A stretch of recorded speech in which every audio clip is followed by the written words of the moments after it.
சொல்லலாம் என விழைகிறேன் நண்பர்களே உங்கள் இசையோடு. இந்த 89வது அதிகாரம் உட்பகை. பகை கூட்டல் ஐதான் பகை என்றது. பகுத்து பார்க்கக்கூடியது ஒன்று அந்த ஈறு பகை என்று சொல்லுகிறது.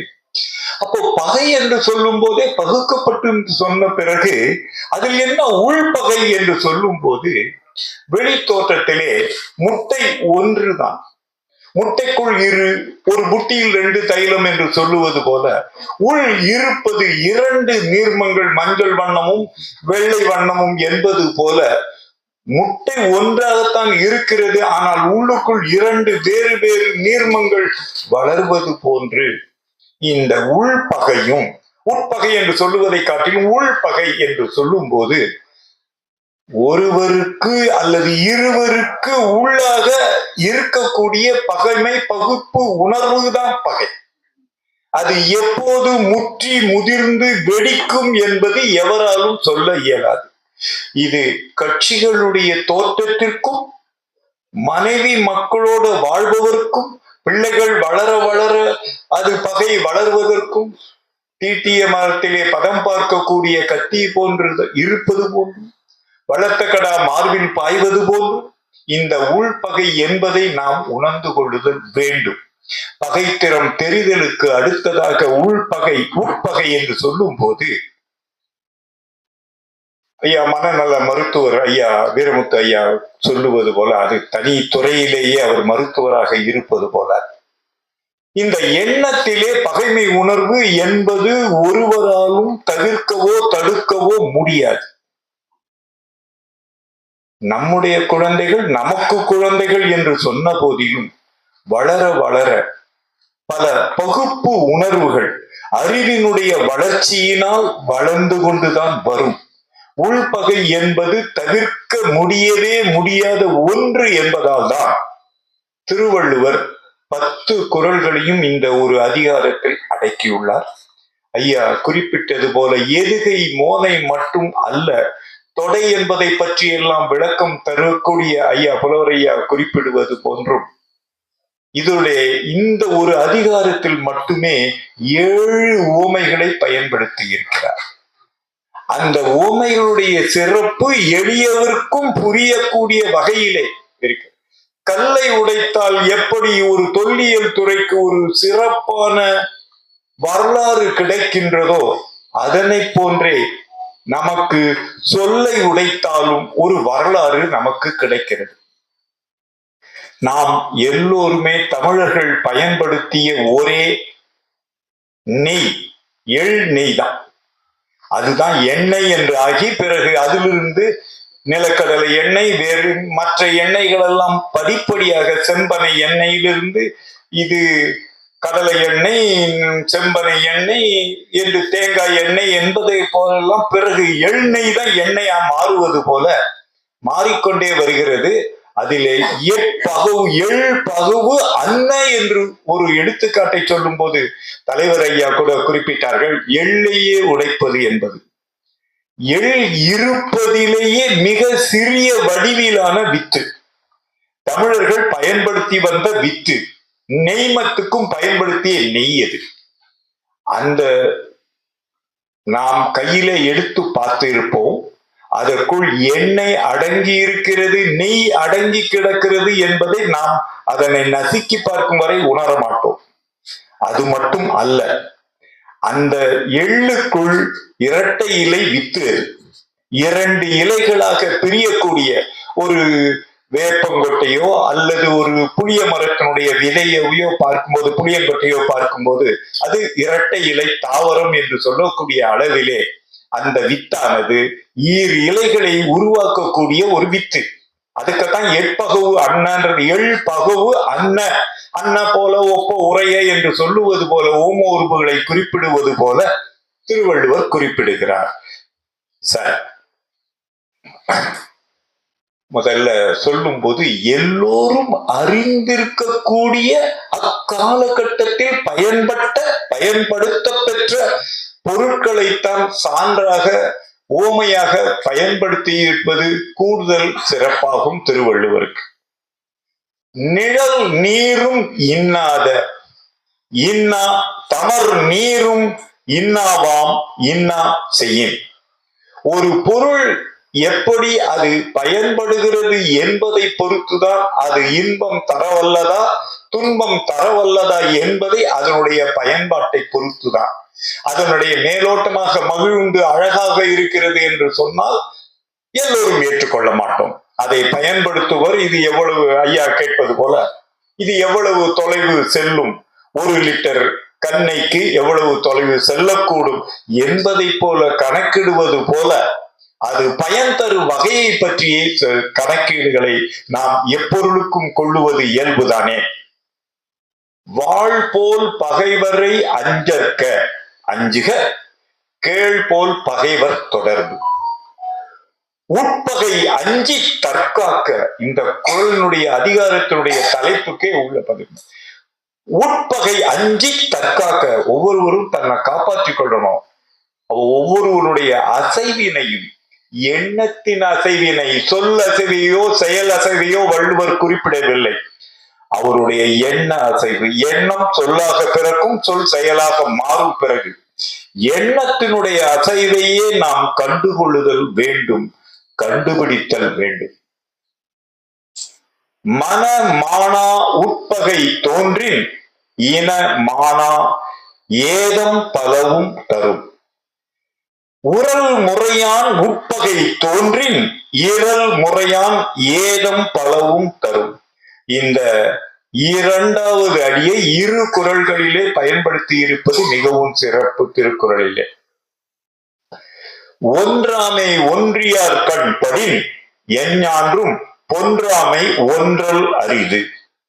செப்பின் புணர்ச்சி போல் கூடினும் கூடாதே உட்பகை உற்ற குடி.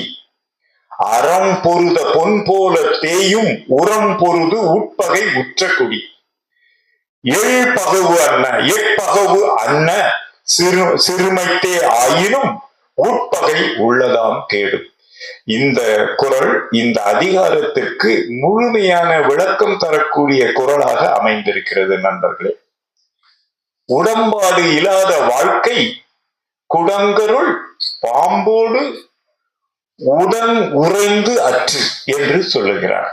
சரி, இதனை இந்த பாவலர்களுக்கே உள்ள ஒரு சிறப்பு உரிமை, சொல் மாற்றி பொருள் கொள்ளுதல், பொருள்கோள் முறை என்றே நம்முடைய தொல்காப்பிய புலவர் குறிப்பிடுவது போல, வகுப்பு எடுப்பது போல பொருள்கொள் முறையையும் ஒன்றையும் நாம் அறிந்து கொண்டோமே ஆனால் மிக எளிமையாக எல்லா குறள்களுக்கும் நமக்கு பொருள் விளங்கத்தக்கதாகவே இருக்கும். இந்த 880வது குறள், நிழல் நீரும் இன்னாத இன்னா தமர் தரும் இன்னா செய்யின் இன்னாவாம். நிழல் நீரும் என்று சொல்லும் போது வெயிலிலே செல்கின்றோம், நிழலினுடைய அருமை வெயிலில் சென்றால் தெரிகிறது. அப்போதுதான் நமக்கு புரிகிறது, அடடா இவ்வளவு நேரம் இருந்த நிழல் எவ்வளவு குளுமையாக இருந்தது. அதே நிழல் தண்ணீரும் நமக்கு வேட்கை மிகும் போது தன்மையான நீரை, குளிர்ச்சியான நீரை விரும்பி குடித்து நம்முடைய வேட்கையை தணித்துக் கொள்வது இயல்பு. ஆனால் அதே நீர்நிலையானது நிழலிலேயே இருந்து கொண்டிருக்குமே ஆனால் அதிலே பூச்சி புழுக்கள் வளர்ந்து அந்த நீரை பருகுவதற்கு கேடு செய்யக்கூடியது என்பதைத்தான், அது செய்யக்கூடிய கேட்டினை நன்மையை காட்டிலும் என்ன கேடு செய்யும் என்பதை உணர்வது போல நம்முடைய உறவாக இருக்கக்கூடியவர் நமக்கு பகையாக மாறினால் என்ன கேடு செய்வார் என்பதை நாம் உணர்ந்து கொள்ளுதல் வேண்டும், உய்த்து உணர்தல் வேண்டும். நம்முடைய 6வது அறிவையும் பயன்படுத்தி அதனை தெளிவு கொண்டோமே ஆனால் நமக்கு சிக்கல் இன்றி வாழ இயலும், ஒத்து வாழ்வதும் விலகி வாழ்வதும் முடியும். அடுத்த குறள், வாழ் போல் பகைவரை அஞ்சற்க கேள் போல் பகைவர் அஞ்சுக. உட்பகை அஞ்சி தற்காக்க உலைவிடத்து மட்பகையின் மானத்தெரும். மனம் மானா தோன்றின் இனம் மானா ஏதம் பலவும் தரும். ஏதம்னா என்ன ஒரு புது சொல்லாக இருக்கிறது நாம் என்றதெல்லாம். ஏதம் என்பதை திருநெல்வேலியிலே சொல்லுவார்கள் கேதம். இறந்த வீட்டிலே சொல்லும் போது கேதம் சொல்லும் போது இழப்பு அல்லது இறப்பு அல்லது டேஞ்சர் என்று சொல்லுகின்றோமே, அபாயம் என்பதுதான் பொருள். உரன்முறையான் உட்பகை தோன்றின் இரல் முறையான் ஏதம் பலவும் தரும். இது அனைவரின் வாழ்க்கையிலும் சந்தித்த நிகழ்வுகள் பலவற்றை அவரவரும் உணர்ந்தே இருப்பர். இந்த உறவுகள் தரும் பகைக்கும் நட்பு இந்த பகை திறம் தெரிதல். பகைவனாக இருந்தால் அவனுடைய திறமை என்ன என்பதை நாம் கணக்கீடு செய்ய முடியும். இந்த உறவினர்கள் செய்கின்ற கேட்டினை எவருக்கும், எவ்வளவு நல்லவராக இருந்தாலும் எவ்வளவு கெட்டவராக இருந்தாலும் அவருக்கு அமைந்து விட்ட உறவினர்கள், தடுக்க முடியாத மாற்றிக்கொள்ள முடியாத உறவு சார்ந்தது, உறவு சங்கிலியில் ஒட்டி கொண்டிருப்பது கன்னிகளாக. எனவே இந்த உட்பகையை பற்றி மிக மிக விழிப்பாக இருத்தல் வேண்டும். 886வது குறள். ஒன்றியார் கண் ஒன்றாமை படின் எஞ்ஞான்றும் பொன்றாமை ஒன்றல் அரிது. ஆஹா, இந்த சொல் கையாளுகையை பற்றி வள்ளுவர் கையாண்டு இருக்கிற சொற்களை பற்றி இப்போல்லாம் நமக்கு பல கலை சொல் அகர முதலி இருக்கிறது. நமக்கு அகர முதலிகள் பல பல உள்ளன. ஆனால் அக்காலகட்டத்திலே எப்படித்தான் இந்த சொற்களை எல்லாம் பயன்படுத்தினார் என்பது நமக்கு வியப்பூட்டும் வகையிலே சொற்செட்டு மட்டுமல்ல, சொற்பெருக்கு மட்டுமல்ல, அவை கையாண்டிருக்கிற நயத்தை எண்ணி எண்ணி மகிழலாம் தோழர்களே. உட்பகை உற்ற குடி செப்பின் புணர்ச்சி போல் கூடினும் கூடாதே.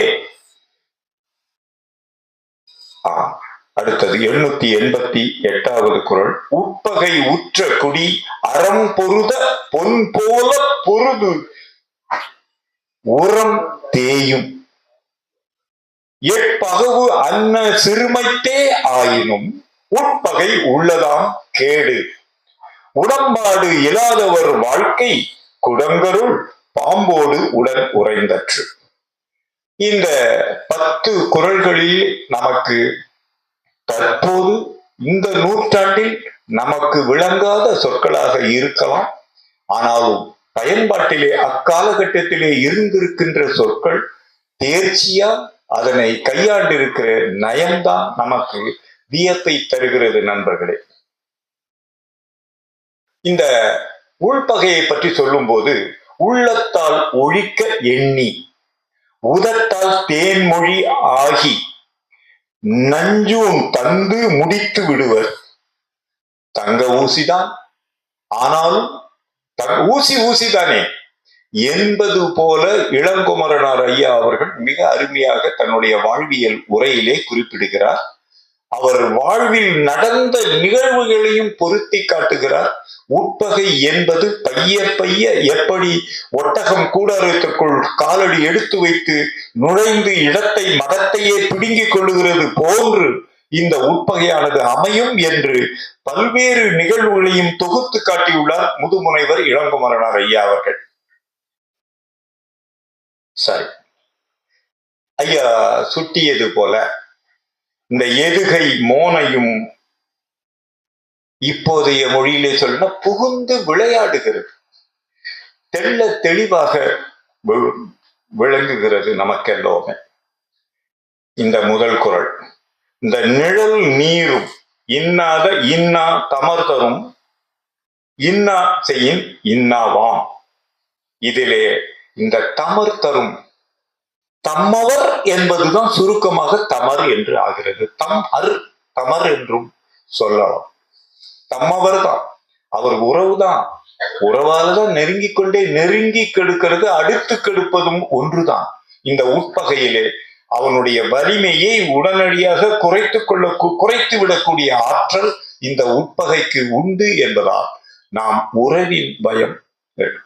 ஐயா ராமச்சந்திரன் ஐயா என்று ஒருவர் ஆங்கில பேராசிரியர் பட்டிமன்றத்திலே பேசும்போது, ஒரு உறவினரிடம் கடன் கேட்டால் ஒரு மனைவி கிட்ட போய் கேட்பாரு, அந்த ஆளுக்கு வேற வேலையே இல்லை, சும்மா சும்மா கேட்பான், நீங்க ஏங்க கொடுத்துட்டு திரும்ப வருமா வராதா தெரியாதுங்க அப்படின்னு சொன்னோன்னா இவர் வந்து சொல்லுவாரு, நேற்று வரைக்கும் இருந்தது இங்க, இன்றைக்கு தாங்க இல்லைங்க அப்படின்னா இந்த உறவினர் கை பிசைஞ்சிட்டு வெளியே வந்துருவாரு. அதே நண்பரை போய் கடன் கேட்கிறார். கேட்ட உடனே மனைவி அதே போல சொல்றாங்க, அவருக்கு இது இல்லைன்றது. ஆனா இவ வந்து சொல்லுவான், நண்பரே அது மாதிரி இல்லப்பா, இருந்தா நான் கொடுத்தோம், மச்சான் கவலைப்படாத மச்சான் நான் பாத்துக்கிறேன் அப்படின்னு சொல்லக்கூடிய அளவிற்கு நண்பர்கள் அமைவார்கள் என்றும் கை கொடுப்பார்கள் என்றும் நட்பை பற்றி உயர்ந்த வகையிலே பட்டிமன்ற பேச்சாளர்கள் கூட பேசி முடிக்கின்றனர்.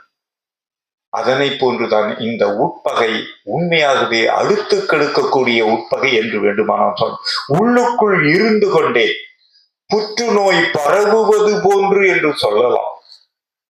கரையான் புற்றிலே இந்த கருநாகம் குடிபுகுந்து விட்டு இறை தேடும் போது மட்டும் மேல வந்து தலை நீட்டிக்கொண்டு அந்த புற்றிலே பாம்பு இருக்கிறதா இல்லையா என்று தெரியாது.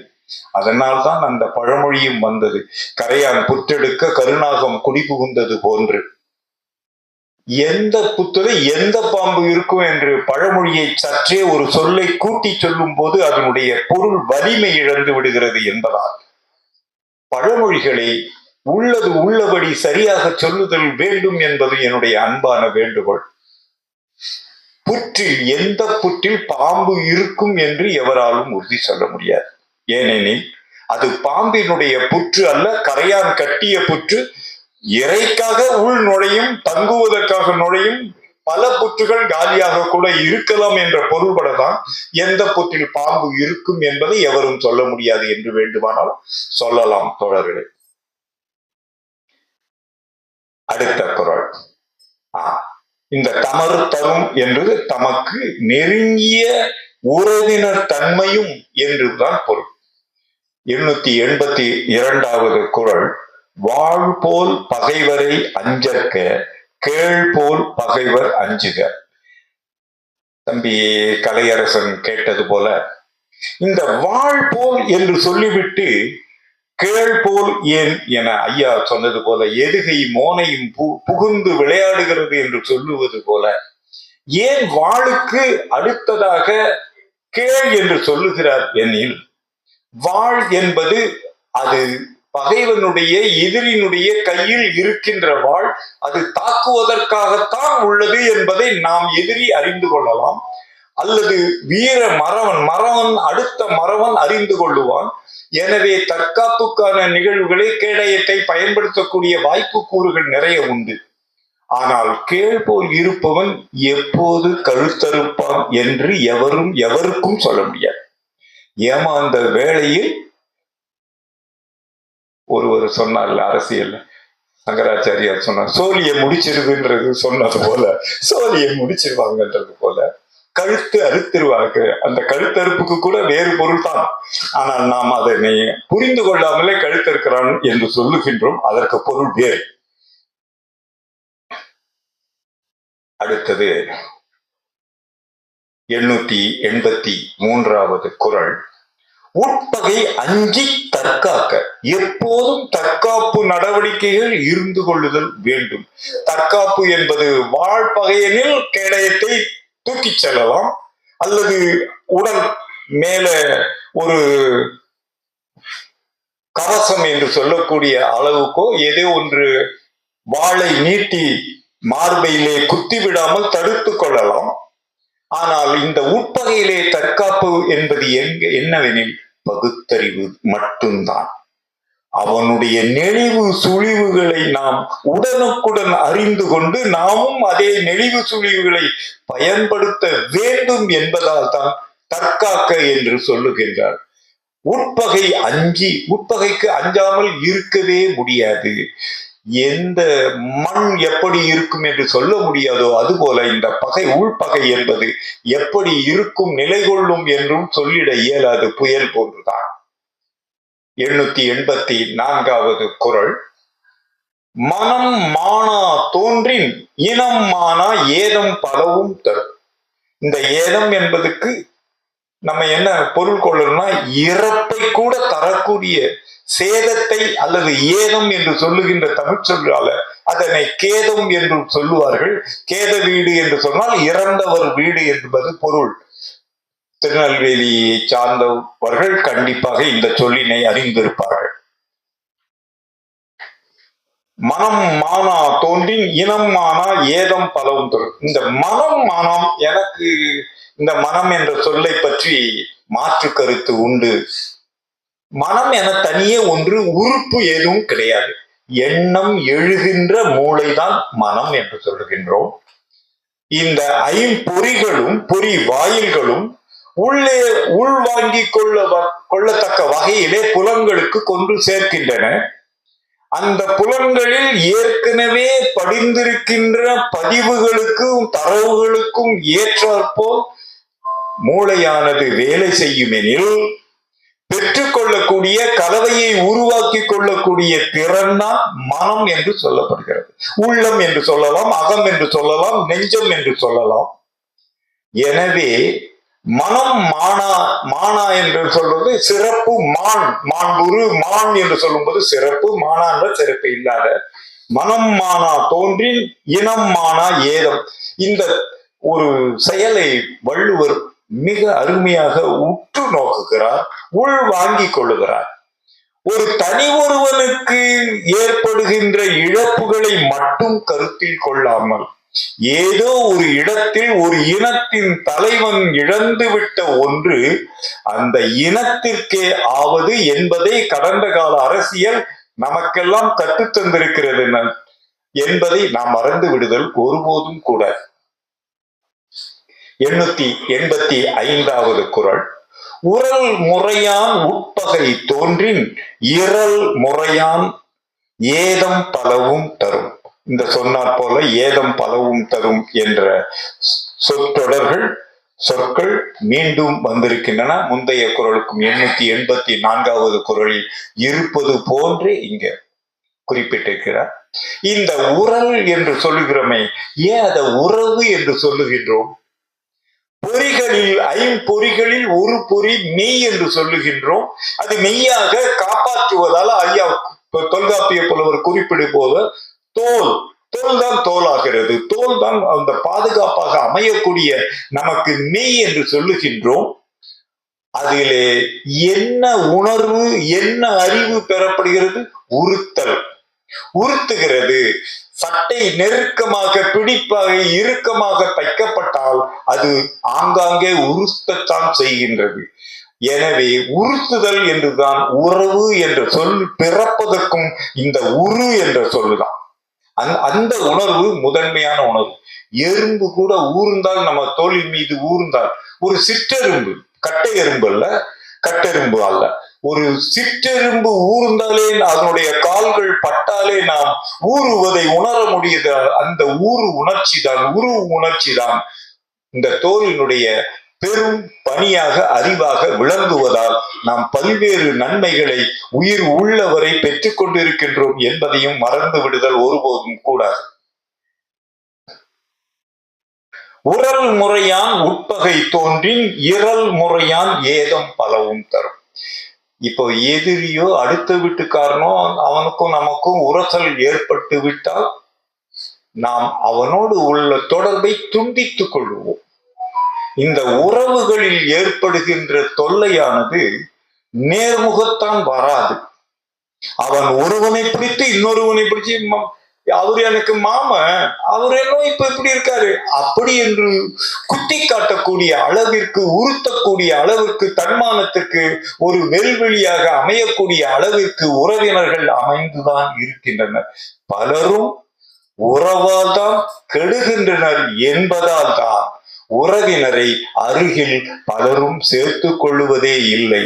நண்பர்களோடு 4 நண்பர்களோடும் 40 நண்பர்களோடு கூட பழகக்கூடிய புரிதலை உடைய நண்பர்கள் கூட, மற்றவர்கள் கூட 4 உறவினர்களோடு தொடர்பு வைத்துக் கொள்ளுவதில்லை.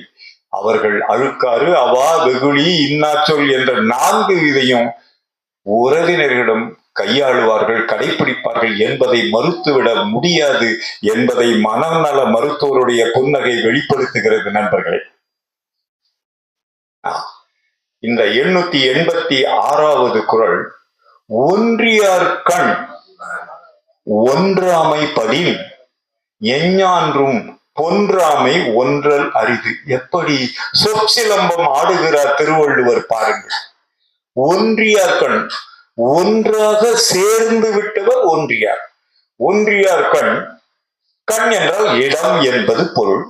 அவர்களிடத்து ஒன்றாமை, வெளிப்புறத்திற்கு பனிப்பாறைகள் நெருங்கி இருப்பது போல தெரியும்.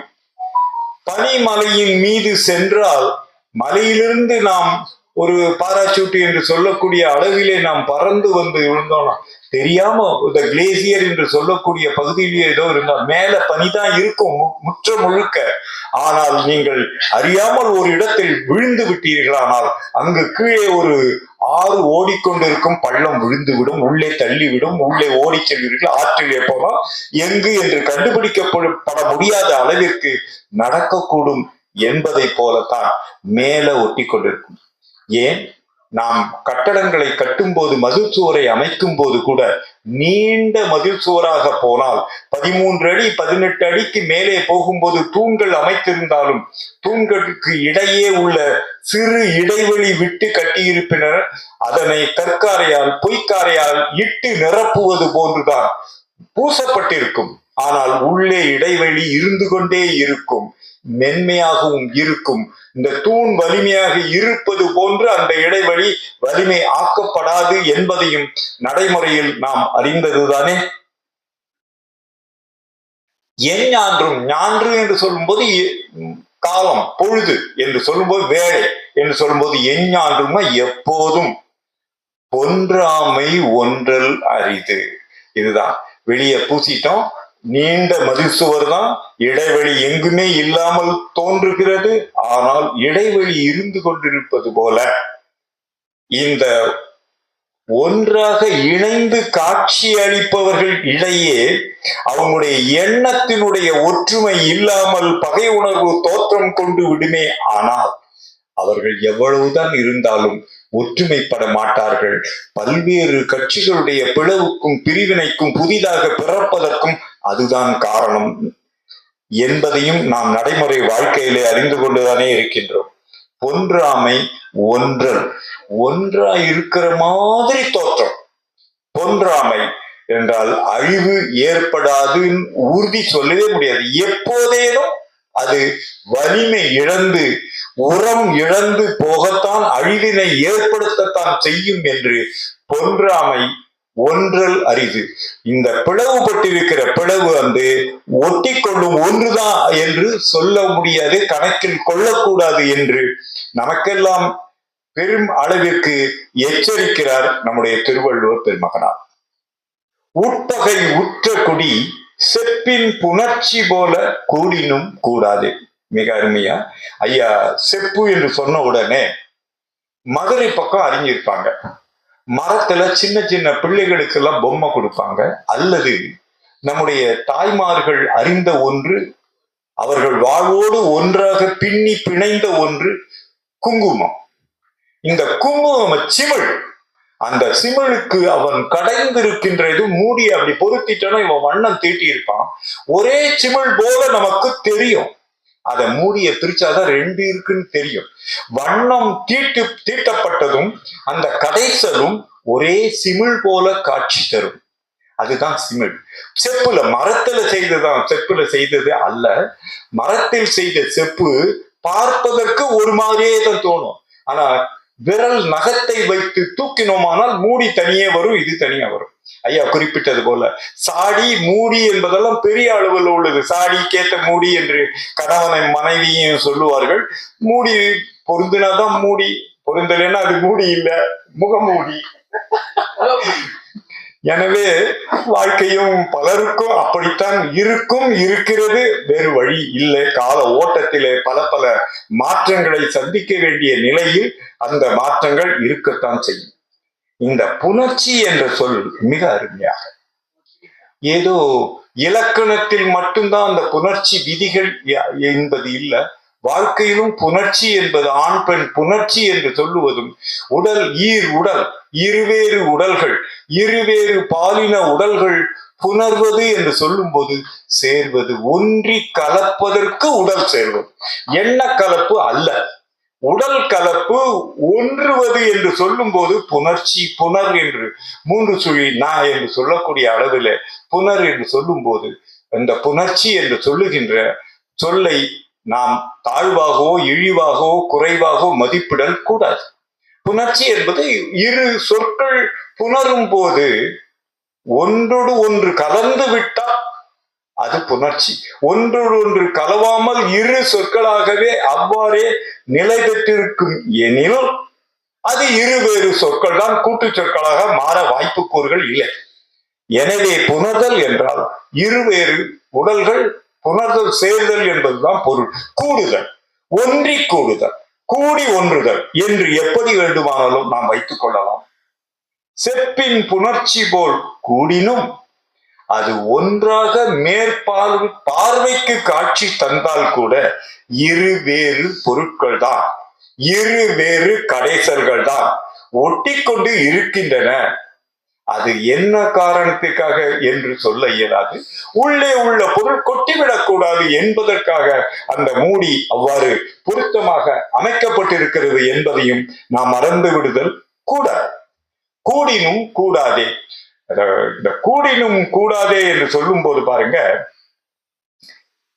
அந்த மூடி சரியா குங்குமம் உள்ள குங்குமம் கொட்டிவிடக்கூடாது. அந்த சிமிழுக்குள் இருக்கிற குங்குமமானது கொட்டிவிடக்கூடாது. தளர்வாக அல்லது பொருந்தாத வகையில் இருந்தால் மூடி தனியே கண்டுவிட தானாகவே. வச்சு விரலுடைய உயிரை வைத்து பிரிக்க வேண்டிய தேவை எழாமல் இருந்தால் அது பயன்படாத சிமிழ். பயன்படும் வகையில அது ஒட்டி கொண்டு இருப்பது போல இருந்தாலும் அப்படித்தான் வாழ்க்கையை பலரும் அமைத்துக் கொண்டிருக்கின்றனர் என்பதையும் நாம் கருத்தில் கொள்ளுதல் வேண்டும். 888வது குறள். உட்பகை உற்ற குடி அறம் பொருத பொன் போல பொருது உரம் தேயும். இந்த பொருதுதல் என்பது இதற்கு பெயர் என்ன? பொத்தான் என்று சொல்லுகிறோம். இது பொருத்தான் என்பதுதான் பொத்தான் என்று மாறுகிறது. ஒன்றோடு ஒன்று காலை பொருதுகிறது என்று சொல்லும் போது ஒரு காலையும் இன்னொரு காலையும் சண்டை போடும்போது பொருதுகிறது. பொருந்துவது என்று மாறுகிறது. பொருத்தான் தான் பொத்தான் என்று நாம் சுருக்கி சொல்லுகின்றோம். அதனை போன்றுதான் இந்த உட்பகை உற்ற குடி அல்லது அந்த குலம் இனம் என்று சொல்லுனால் ஒரு தனிப்பட்ட ஒருவர் அல்ல, அந்த இனத்தினுடைய ஒரு தலைமையில் உள்ளவனுடைய இது குடி என்று வைத்துக் கொள்வோமே, அவனுடைய குடி கெடுப்பவர்களாக உட்பகைவர்களாக இந்த உறவினர்கள் தான் அவன் நெருங்கி அவனோடு தொடர்பு வைத்திருக்க முடியும். எல்லா வகை உறவுகளிலும் அவன் நிற்பான் என்பதால் தான் அவன் உறவு. இந்த உட்பகை உற்ற குடி என்பது சொல்லும் போது நெருங்கி போய் என்ன மாப்பிள என்ன மச்சான் அப்படின்னு பேசக்கூடிய அளவுக்கு நெருக்கமாக விளங்கக்கூடியவர்கள், பன்முறை சென்று வரக்கூடிய தொடர்பிலே இருக்கக்கூடியவர்கள் தான் உற்றக்குடி என்று சொல்லுகிறார். உட்பகை உற்றக்குடி, அந்த குடிக்குள் இதனை போன்ற ஒரு உள் பகையானது நுழைந்து விட்டால், எண்ணமானது நுழைந்து விட்டால், கவனிக்கப்படாத ஒரு பொறி, நெருப்பு பொறி ஒரு குடிசையை தீப்பிடிக்க வைத்துவிடும் என்பது போன்றுதான் இந்த உள்பகை என்பதையும் நாம் மிக அருமையான குரலாக இந்த எட்பகவு அன்ன சிறுமைத்தே ஆயினும் உட்பகை உள்ளதாம் கேடு. இந்த எள் பகவு அன்ன, எள் என்ற சொல்லை பற்றி வள்ளுவர் 424வது குறளிலும் பயன்படுத்துகிறார். எண் பொருளவாக செல சொல்லி தான் பிறர்வாய் நுண்பொருள் காண்பது அறிவு என்று சொல்லுகிறார். அங்கே நான் பலமுறை சொன்னது போல, ஏன் வள்ளுவர் எள் என்று சொல்லை எண்ணுதல் என்று சொல்லும் போது சொல்லுகிறார் எனில், எள்ளை நசுக்கினால்தான் இந்த நெய் வருவது போல, அது வரைக்கும் அதுக்குள்ள நெய் இருக்கிறது என்பது தெரியாதது போல, கருத்து கருவி என்று சொல்லுவது போல, கருமத்தான் என்று சொல்லுவது போல, அந்த கருத்தினுடைய உட்கிடை என்னவென்பதை விளங்கிக் கொள்ளக்கூடிய நமக்கு கருத்து விளக்கம் பெற்றால்தான் தெரிவது போல, எண் பொருளவாக எளிமை என்று எல்லோரும் சொல்லிக் கொண்டு வந்தால் போல எண் பொருளவாக செலச் சொல்லி தாம் பிறர்வாய் நுண்பொருள் நுட்பமாக தெரிந்து கொள்ளுதல் என்ற பொருள் உரைத்தால் கூட வள்ளுவர் இந்த குரலிலே எப்பகவு அன்ன என்று வடிவிலே மிகச்சிறிய உருவிலே மிகச்சிறிய எள் போன்ற பகைதான். ஏனெனில் எள்ளுக்குள்ளேயே இரு பகை இருக்கின்றது. ஒரு வித்து முளைத்து செடியாக வளரும் போது அந்த இரு விதை இலைகள் உதிரத்தான் செய்யும். உதிர்ந்தால்தான் அந்த சாற்றினை உறிஞ்சி வாழக்கூடிய அந்த செடியானது வளரும். அதைத்தான் சொல்லுகின்றார். அதனை போன்றுதான் இந்த உள்பகைவர்களும் இவர்களிடமிருந்தே சாற்றினை உறிஞ்சிக் கொண்டு இவர்களிடமிருந்தே கருத்தினை பெற்றுக்கொண்டு நெருங்கி இழைந்து இருந்து கொண்டிருந்தாலும் இது வேறு இவன் பகைவனாக மாறக்கூடும் என்ற எண்ணமே தோன்றாத வகையில் இருப்பதால் எப்பகவு அன்ன. ஏனெனில் இந்த இரட்டை இலைகளுக்கும் மேலாக ஒரு கருப்பு உரை ஒன்று இருந்து கொண்டிருக்கிறது அல்லவா? கருப்பு உரை அகற்றப்பட்டால்தான் பிறகு அது நீரிலே நனைக்கப்பட்டாலோ வேறு இலைகளாக விதை இலைகளாக பிரியக்கூடிய வாய்ப்பு உண்டு. அதனை போன்றுதான் ஒன்றாக இருக்கக்கூடிய உறவினர்கள் இரண்டாக பிளவுபடுவதற்கு 10 பேர் இருந்தான்னா அதுல ஒருவன் வெளியூர்ல இருந்து வருவான், வெளிநாட்டிலிருந்து வருவான், நம்ம மேய்க்கிற மாதிரி இருந்திருப்பான். நமக்குள்ளே சாம வேத தான தண்டம் என்ற 4 முறைகளை கையாண்டு பகை உணர்வை உட்பகையை உருவாக்கி காளை மாட்டின் 4 காளை மாடுகளை பிரித்த நரி போன்று உரியவர்கள் இருக்கத்தான் செய்கிறார்கள். ஏமாந்தவர்களுடைய குற்றமாக கருதித்தான் நாம் முன்னேறுதல் வேண்டும் என்றுதான் திருவள்ளுவ பெருமகனார் உட்பகையை பற்றி நம்ம போல தோற்றம் இருக்கும் என்பதாக ஏமாந்து விடக் கூடாது என்றதைத்தான் 2000 ஆண்டுகளுக்கு முன்னரே நமக்கு எச்சரிக்கை செய்திருக்கிறார். எப்பகவு அன்ன சிறுமைத்தே ஆயினும் உட்பகை உள்ளதாம் கேடு. கண்டிப்பாக அந்த பகையானது கேடு விளைவிக்காமல் கேடு செய்யாமல் உடையவனை பெருக்கும் உடையவனை அழிக்காமல் போகாது என்று சொல்லுகிறார். சரி, இந்த பொறாமை காய்ச்சல் என்பது யார் யாரிடத்தெல்லாம் வரும் என்பதை பற்றியும் வள்ளுவர் மிக அருமையாக சொல்லுகிறார். எதனால் வரும்? இவர்களுக்கு களம் வேண்டாம், கருவி வேண்டாம், படை வேண்டாம், பேராற்றல் உடையானையும் உட்பகையால் வீழ்த்தி விடலாம். எங்கெங்கு பொறாமை உணர்வு, எதனால், யாரை பற்றி, யாரிடம் பொறாமை உணர்வு கொண்டு இந்த உட்பகை உருவாகிறது என்பதை பற்றி கூட வள்ளுவர் குறிப்பிடுகிறார். பதவி சிறப்பு, உயர் பதவிக்கு ஒருவன் வந்து விட்டால் அவனுடைய உறவினர்கள் அவனிடமிருந்து கைமாறாக எதனையும் பெற்றுக் கொள்வார்களே ஒழிய உள்ளுக்குள் அவனை பற்றி பொறாமை கொள்வார்கள். அடுத்தது செல்வ செழுமை அல்லது செல்வ கொழுமை. கொழுத்து பணக்காரனானா நேற்று வரைக்கும் இருந்தவனை தெரியாதா, இன்று இவரிடம் செல்வம் சேர்ந்ததை பற்றி தெரியாதா, இவன் ஒரு காது மூக்கு கண் வைத்து ஒட்ட வைத்து கதை கட்டி ஒரு பிளவை உட்பகையை ஏற்படுத்தக்கூடிய அளவிற்கு உறவினன்தான் செய்வான், செய்ய முடியும், அதற்கான தரவல்கள் அவனுக்கு கிடைக்கும் என்பதால் நாம் விழிப்புடன் இருத்தல் வேண்டும் என்பதுதான் வள்ளுவர் விரும்புகிறார். அடுத்தது, ஒருவன் புகழ் ஏணியிலே உயர்ந்து கொண்டு போகிறான். படிப்படியாக அவனுடைய உழைப்பாலோ தொண்டாலோ செல்வத்தாலோ அல்லது பதவியாலோ உயர்ந்து கொண்டு போகின்றவனாக இருக்கிறான் என்று வைத்துக் கொள்ளுங்கள். இந்த புகழை பற்றிய ஒரு பொறாமை காய்ச்சலிலே உட்பகை உருவாகும் என்பதையும் வள்ளுவர் குறிப்பிடுகிறார். மிக அருமையாக நம்முடைய முதுமுனைவர் இளங்குமரனார் சொல்லும் போது, அந்த உறவினர்கள் எப்படி இருப்பார்கள்? ஏவலனாய் இருப்பார்கள், காவலனாய் இருப்பார்கள், கூட்டாளியாய் இருப்பார்கள். அது என்ன ஊட்டாளியாய் இருப்பார்கள்? நிழலில் ஊட்டாளி தான் என்ன சொல்றது? அரசு பணியிலே இருந்தவர்கள் அறிவார்கள். ஃபீடர் கேட்டகரி என்று சொல்லுவார்கள், ஊட்டு பதவி என்று சொல்லுவோம். கீழ்நிலை பதவியிலிருந்து இந்த பதவியிலிருந்து தகுதி உடையவர்கள் உயர்நிலை பதவிக்கு தகுதி உடையவர்கள் என்று நெறிமுறைகள் வரையறுக்கப்பட்டிருக்கும். அதுதான் ஊட்டு பதவி. உடனடி கீழ்நிலை பதவியிலிருந்து உயர் பதவிக்கு உயரக்கூடும். வேறு பல பதவிகளிலிருந்தும் வேறு பல துறைகளிலிருந்தும் வேறு பல பணி தொகுதிகளிலிருந்தும் கூட மாற்றம் பெற்று வரலாம். ஆனால் ஊட்டு பதவிகளாக இயல்பாக இருப்ப ஒன்றின் ஒன்று ஏணிப்படி போன்று அமைக்கப்பட்டிருக்கின்ற அந்த ஹைரார்கி ஆஃப் போஸ்ட் டெசிக்னேஷன் என்று சொல்லுவது போல இந்த பதவி ஏற்ற முறையிலே கீழ்ப்பதவியிலே உள்ள நிலையிலிருந்து இருப்பதை ஊட்டு பதவி என்று சொல்லுவது போல இவன் ஊட்டாளியாக இருப்பான். நீ செய், நான் பாத்துக்கிறேன், உனக்கு இல்லாத தகுதியா உனக்கு இல்லாத இவன் ஏற்றி விடுவான். வடிவேலு செய்வது போல, வடிவேலுக்கு செய்வது போல. எனவே ஏவலனாய் காவலனாய் கூட்டாளியாய் ஊட்டாளியாய் இருப்பது போன்ற பகைவர்களும் உட்பகைவர்களும் மிகவும் எச்சரிக்கையோடு விளங்கல் வேண்டும் என்றுதான். அப்போதுதான் நம் வாழ்க்கையிலே ஒரு உயர்நிலையை எட்ட முடியும்.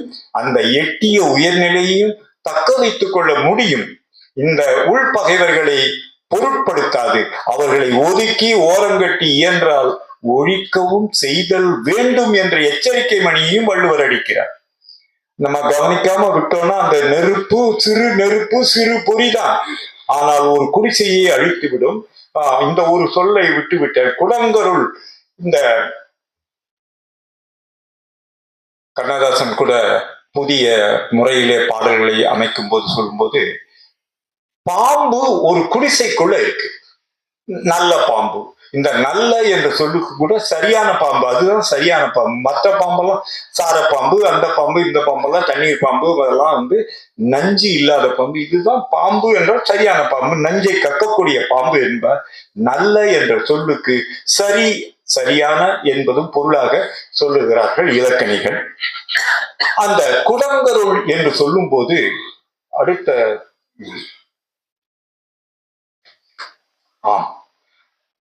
890வது குறள், உடம்பாடு இல்லாதவர் வாழ்க்கை குடங்கருள் பாம்போடு உடல் உறைந்தற்று. எங்கிருந்துதான் இந்த ஓமையை வள்ளுவர் சொல்ல தோன்றுகிறார்? மற்ற விலங்குகளை பற்றி சொல்லல, ஒரு சிங்கமோ ஒரு புலியோ ஒரு கரடியோ பற்றி சொல்லாம பாம்பு எங்கு சென்று ஒளிந்து மறைந்து கொள்ளும் என்பது. பாம்பு வீட்டுக்குள்ள வந்துருச்சுங்க, அதுவும் நீங்கள் குடிசையாக இருப்பதாக, ஒருவன் குடிசையில் இருப்பதாக எண்ணிக்கொள்ளுகள், கற்பனையை தட்டி விடுக. சமமான தரைதான், ஒரே அறைதான் இருக்கிறது அந்த குடிசைக்குள். ஒரு பாம்பு, நல்ல பாம்பு என்று வைத்துக் கொள்ளுவோம், அது நுழைந்து விட்டது. இவன் சுத்தி முத்தி பாக்குறான், இல்ல அடுப்பு கிட்ட இருக்கா, அங்க இருக்கா, இங்க இருக்கான்னு எல்லாம் தேடி பாக்குறான், எங்கேயும் கிடைக்கல. அவனால் அன்று இரவு அமைதியோடு உறங்க முடியுமா? மனைவி மக்களோடு உறங்க முடியுமா? உறங்க எப்படி? அந்த பாம்பு அந்த குடிசைக்குள் இருக்கும் போது உறங்க அவனால் இயலாதோ, அதனை போன்று இந்த உட்பகையானது எப்போது வேண்டுமானாலும் நஞ்சினை கக்கி விடலாம், தீண்டி விடலாம், நஞ்சினை பாய்ச்சி விடலாம் என்று ஒரு அச்ச உணர்வோடு எப்போதும் வாழ்ந்து கொண்டிருக்க வேண்டிய நிலை இருப்பதையும் எண்ணி எண்ணி நாம் மிக விழிப்போடு வாழ்தல் வேண்டும் என்று சொல்லுகிறார். இந்த சில சொற்கள் நமக்கு ஒரு தடுமாற்றத்தை விளைவிக்க கூடும். படு என்பதுதான் பாடு ஆகும். அதனை போன்றுதான் இந்த தம் கூட்டல் தமர் என்றாகும், தம்முடையவர் என்று. பகவு அன்ன, பிளவு இருப்பது போன்று அப்படின்றதான் பகவு அன்ன. நீர் தான் தண்ணீர்னு சொல்றோம். அந்த குளிர்ந்த நீர் நம்முடைய வேட்கை குறையாது இருக்கும் போது நாம் அதை பருகி விரும்பி பருகுவோம்.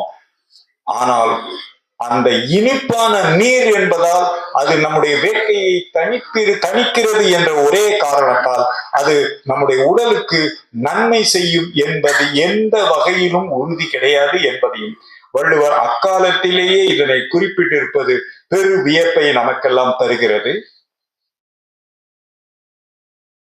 அது போன்று ஐயா குறிப்பிட்டது போல இந்த எதுகையும் மோனையும் இயைந்து வருகின்ற அழகினை பார்க்கும் போது இது வெறும் குறள் நீதியை மட்டும் நமக்கெல்லாம் கற்றுத்தருவது, வாழ்வியலை மட்டும் கற்றுத்தருகிற கலங்கரை விளக்கமாக, கையில் உள்ள கலங்கரை விளக்கமாக அமைந்ததாகவோ கைவிளக்காக இருப்பதாகவோ மட்டும் சொல்லாமல் இலக்கிய நயத்தோடு இலக்கிய செறிவோடு இலக்கிய மகிழ்வை தருவதோடு இன்பத்தையும் தரக்கூடிய வகையிலே அள்ளி அள்ளி தரக்கூடிய வகையிலே அமைந்திருக்கின்ற ஒரே காரணத்தினால்தான் உலக மொழிகளில் பல மொழிகளில் இன்று அளவும் மொழிபெயர்க்கப்படுகிறது என்றும் அறிகிறோம் நண்பர்களே. தற்காலத்திலே நம்முடைய திருக்குறளை அரபி மொழியில் ஒருவர் மொழிபெயர்த்து அரபு நாட்டிலே அதனை அரங்கேற்றமும் செய்து நூல் வெளியீட்டினையும் செய்த போது அங்குள்ள இலக்கிய பெருமக்கள் ஏன் இவ்வளவு காலம் இதனை நீங்கள் சொல்லாமல் இருந்தீர்கள் என்று கேட்டதாகவும் உடனடியாக அந்த வெளியீட்டு விழாவை நடத்த வேண்டும் என்று நடத்தியும் காட்டிய வகையிலும் சென்னை பல்கலைக்கழகத்தின் அரபு துறையினுடைய உதவி பேராசிரியராக பணிபுரியும் ஜாகிர் ஹுசேன் என்பார் அந்த அரபு மொழியிலே நம்முடைய திருக்குறளை உலக மொழியாகிய அரபு மொழிக்கே கொண்டு சென்றிருக்கிறார் என்பது நமக்கெல்லாம் பெருமையை தரக்கூடிய வகையிலும் அமைந்திருப்பதை எண்ணி எண்ணி மகிழலாம். அதனை போன்றே பேச்சு மொழியில் மட்டுமே உள்ள வக்ரபோலி என்று நரிக்குறவர்கள் என்று சொல்லுகின்றோமே, அவர்கள் மொழியிலும் மொழிபெயர்க்கப்பட்டிருக்கிறது, கொரிய மொழியிலும் மொழிபெயர்க்கப்பட்டிருப்பதெல்லாம் நாம் அறியும் போது நம்முடைய திருக்குறளின் பெருமையை சொல்லாமலே விளங்கும். நாம் அதனை பகிர்ந்து கொள்வதோடு மட்டும் அல்லாமல் இது வெறும் நூலாக நீதி நெறி நூலாக மட்டும் இல்லாமல் வாழ்வியல் நூலாக எங்கெல்லாம் நமக்கு வழுக்குகிறதோ எங்கெல்லாம் நமக்கு சறுக்குகிறதோ அங்கெல்லாம் ஊன்றுகோலாக நம் வாழ்வியலுக்கு பயன்படுகூடிய வகையிலே இருக்கிறது என்பதையும் இறையன்பு ஓய்வு பெற்ற இறையன்பு IAS அவர்கள் குறிப்பிடும் போது திருக்குறளை பேசிக் கொண்டிருந்தால் மட்டும் போதாது, பயன்படுத்தி கொண்டிருந்தால் மட்டும் போதாது, அதிலே குறிப்பிடப்பட்டுவிட்ட ஏதேனும் ஒன்றையேனும் நம் வாழ்விலே ஒவ்வொருவரும் தமிழர்களாகிய நாம் கடைபிடிக்க தொடங்கினாலே திருக்குறளுடைய பெருமை மேலும் மேலும் வளர்ச்சி பெற்று உலக மக்கள் அனைவரும் பயன்பெறுவர். எனக்கு இந்த வாய்ப்பினை நல்கிய அனைவருக்கும் நன்றி பாராட்டி விடுகிறேன். நன்றி.